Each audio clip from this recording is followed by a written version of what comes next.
کەکەش زیاتر چین.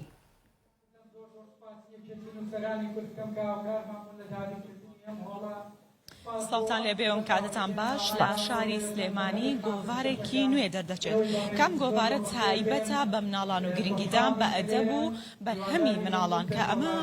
گرنگیەکی زۆرێم گۆڤارە گۆڤاری وارانی پێدەڵێن کە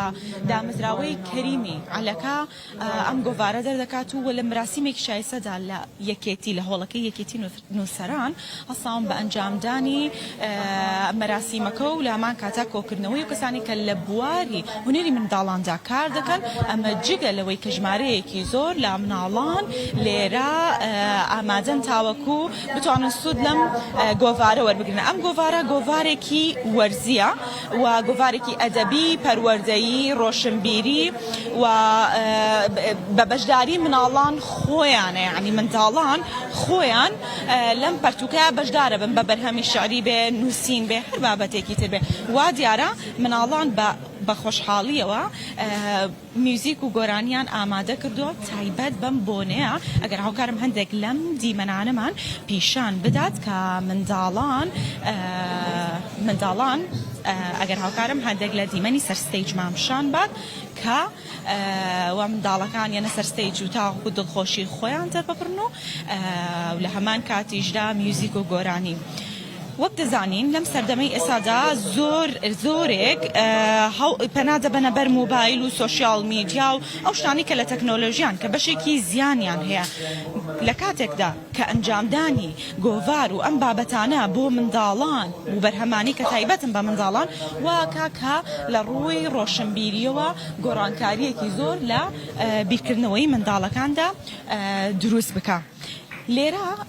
بەڕێوبەری دامەزراوەی کەریمی عەلەکەمان لەگەڵایە دکتۆر شاخەوان ئەگەر هاوکارمان بێ و هەندێک زانیاری زیاترمان دەربارەی ئەم گۆڤارە پێ ببات. سڵاوت لێبێت چۆن بوو بیرۆکەی دانانی ئەم گۆڤارە بە تایبەت گۆڤارێکی وەرزی و بە تایبەتیش بە هونەری منداڵان؟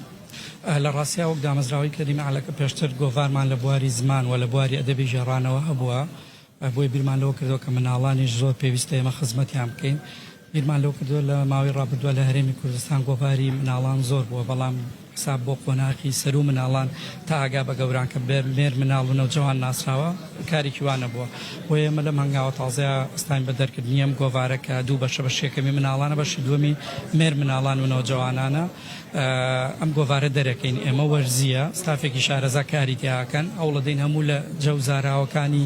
زمانی شیرینی کوردی تیابێ هەورانی بادینی کەلوڕی خانەقینی و هەموو لە جەکانی تری تیابێ و هەوڵ دەین بابەتی زانستی و بابەتی هونەری و بابەتی ئەدەبی پێشکەش بە مناڵان بکەین وا بکەین مناڵان وا لێ بکەین کە زیاتر ڕوو بکەنە خوێندنەوە لەوەی کە خەریکی ئایپاد و تەکنەلۆژیا و مۆبایل و ئەوە بن بۆی بتوانینەوەیکی تەندروست پەروەردەکەین بۆ داهاتوو.